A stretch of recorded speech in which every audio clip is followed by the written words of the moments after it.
Hello everyone, namaskar. আপোনালোকৰ যদি recently cataract diagnose হৈছে মানে আপোনালোকৰ যদি ভিজন কমি আছে আৰু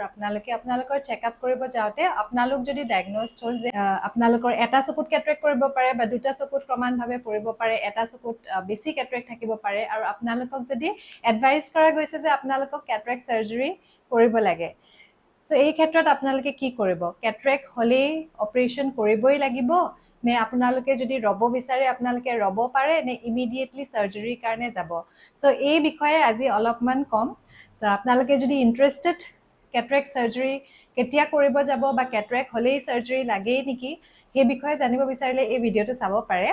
particularly in cataract first initial symptom to hoise je apnalokor dekhat okhubidha hobo so apnaloke jete apnalokor examination koribo jabo hoyto tetia apnalokor cataract diagnose hobo pare the most common type to hoise senile cataract age related cataract boyokhor logot junto cataract hoy kintu cataract or ako bahut different types o thake tare bitor the most common junto ami hoyto hokolwe eta age related cataract ami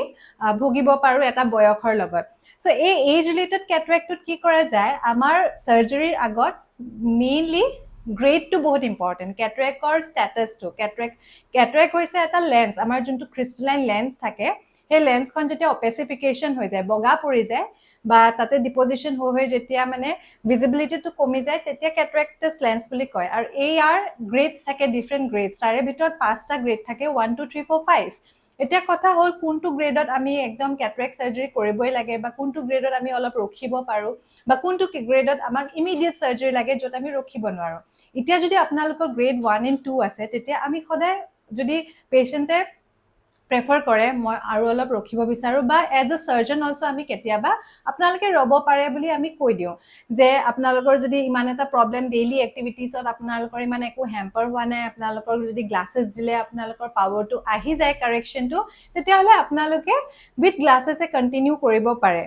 টিল আপোনালোকে নিজে যেতিয়া অনুভৱ কৰিব যে মোৰ problem হ'বলে ধৰিছে মোৰ ভিজিবিলিটিত আৰু ডিফিকাল্টি হৈছে মোৰ ডেইলি এক্টিভিটিছত দিগদাৰ হৈছে তেতিয়া ইউ শুড গো ফৰ সাৰ্জাৰী বা আৰু নেক্সট আপোনালোকে ফলো আপ কৰিব পাৰে at N interval of 4 to 6 months cataract স্ট্যাটাসটো চাবলে কাৰণে যদি আপোনালোকে সাৰ্জাৰীটো অলপ ডিলে কৰিব বিচাৰে এতিয়া যদি গ্ৰেড 3 মান পাই যায় 3+3 4 তেতিয়া আমি ইউজুয়ালি এডভাইস কৰো যে আপোনালোকে সাৰ্জাৰীটো এট দ্যাট টাইম কৰি লওক কাৰণ ইয়াতকৈ যদি বেছি ৰখে তেতিয়া হয়তো ইন ফিউচাৰ কেতিয়াবা অলপ প্ৰবলেম হ'ব পাৰে সো গ্ৰেড 3 and 4 হলেটো আমি ক্যাটাৰেক্ট সাৰ্জাৰীটো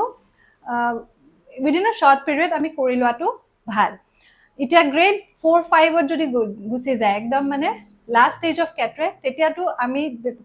suppose total cataract পুরা cataractus lens to পুরা matured হৈ গৈছে আৰু আপোনালোকৰ ভিজিবিলিটি একদমে নাই আপোনালোকে অকল মুখৰ আগত এটা আঙুলি দেখা পাইছে বা হ্যান্ড মুভমেন্ট কৰিলে দেখা পাইছে একদমে দেখা পোৱা নাই তেতিয়াটো কেতিয়াও ৰখিব নালাগে that needs immediate surgery so তেনেকুৱা ক্ষেত্ৰত আমি immediate surgery advise কৰো so cataractৰ state to ওপৰত বহুত ডিপেন্ড কৰে এতিয়া আকৌ ক্যাটাৰেক্টৰো ডিফাৰেন্ট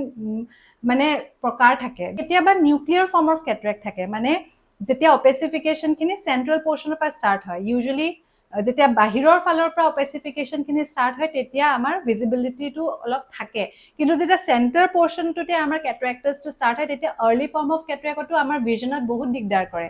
সো তেনেকুৱা type of nuclear type of cataract যদি থাকে তেতিয়া কিন্তু আমি অলৱেজ এডভাইস কৰো আৰ্লি ক্যাটাৰেক্ট সাৰ্জাৰী কৰিব কাৰণ তেতিয়া সেই প্ৰকাৰৰ ক্যাটাৰেক্টৰ কাৰণে আৰ্লি সাৰ্জাৰী কৰিলে বেটাৰ ৰিজাল্টস পায় সো ক্যাটাৰেক্ট সাৰ্জাৰী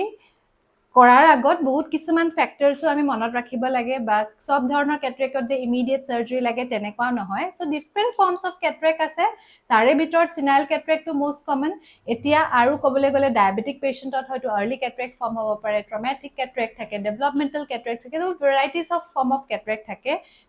প্ৰতিজন মানুহৰ কাৰণে different but the most common is a senile cataract যোনটো বয়সৰ লগত হয় আৰু